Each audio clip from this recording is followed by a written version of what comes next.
بسم الله الرحمن الرحيم. اللهم صل وسلم وبارك على نبينا محمد. أهلا بكم في حلقة جديدة من قناتكم، قناة زراعة بسيطة محبي الزراعة. النهاردة هنتعلم مع بعض طريقة زراعة الورد البلدي. طريقة زراعته سهلة جدا باستخدام العقل فقط. كتير مننا نفسه يبقى عنده شجرة ورد، سواء في البلكونة أو في حديقة المنزل. النهاردة هنتعلم طريقتها ببساطة جدا باستخدام العقل فقط.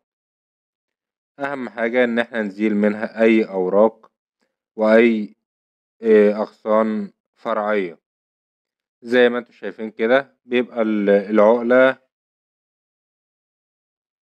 مفيهاش أي تفريعات أخرى.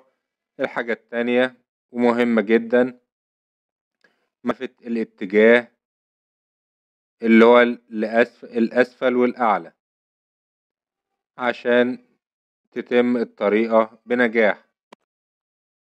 وطبعا الأهم من ده كله التربة تكون خصبة وتكون خفيفة صالحة للزراعة. زي ما انتوا شايفين كده جهزنا العقل بتاعتنا وجهزنا القصيص.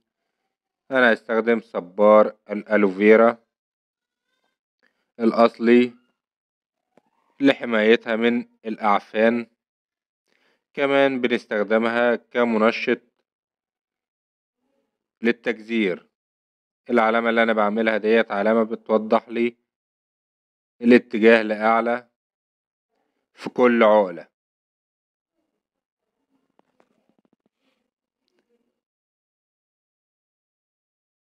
زي ما انتوا شايفين كده دي الطريقة الصحيحة لاستخدام صبار الألوفيرا. لو متاح عندنا تمام، مش متاح عادي مفيش مشكلة. مش شرط أساسي إن احنا نستخدمه، ممكن نستخدم محاليل التجذير الأخرى عادي لزيادة تنشيط الجذور. ممكن ما نستخدمش عادي. بعد ما زرعناها وغرسناها بيتم الري أهم حاجة يكون بانتظام. ولا نعطش قوي ولا نروي تكون طرية تحتها باستمرار، لا لازم تنشف في البداية.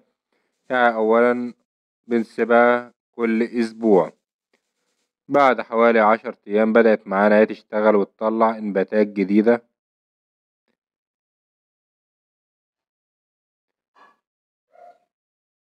نتمنى من حضراتكم تكونوا استفدتم من الفيديو. ولو أي حد محتاج أي مساعدة يسيب لنا كومنت وإن شاء الله نرد عليه.